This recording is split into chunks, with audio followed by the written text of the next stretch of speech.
কিন্তু tourist visa একটা বড় সংখ্যক বাংলাদেশে, আমি যতদূর যদি ভুল না করি, মানে ঢাকাই সবচেয়ে বড় ভিসা সেন্টার ভারতের, এবং সেখানে দৈনিক প্রায় 7,000-এর বেশি ভিসা ইস্যু হতো, 21,000 22,000 মতো আবেদন জমা পড়তো। ফলে এই ভিসা বন্ধ হয়, বাংলাদেশি রোগী বলি, দর্শনার্থী, পর্যটক বলি, তারা যেমন ক্ষতিগ্রস্ত হচ্ছে, ভারতের অর্থনীতিও ক্ষতিগ্রস্ত হচ্ছে।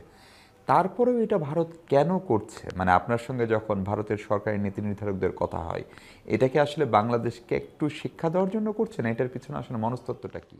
না, ওদের আমি যেটা বললাম যে ভারতের একটা ইমপ্রেশন হয়েছে দ্যাট ইন্টারিম আমাদের সাথে খুব সিরিয়াসলি কাজ করতে চাইছে না।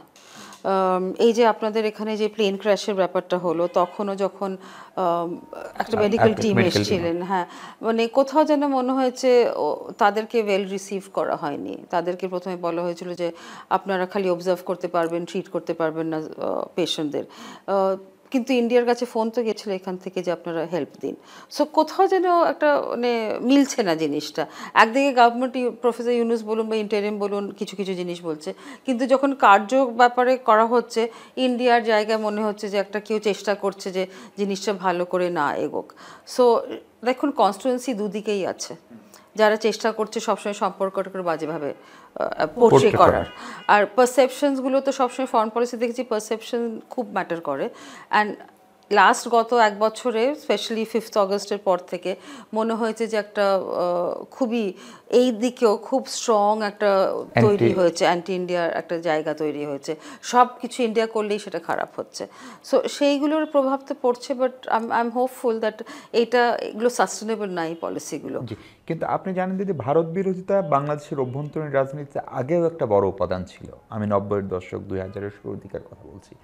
এমনকি বাংলাদেশের আশপাশের যে আপনাদের রাজ্যগুলো, সেখানে বাংলাদেশ বিরোধিতাও নির্বাচনের মাঠে একটা ফ্যাক্টর। বিজেপি এটাকে দারুণভাবে পশ্চিমবঙ্গে কাজে লাগানোর চেষ্টা করে।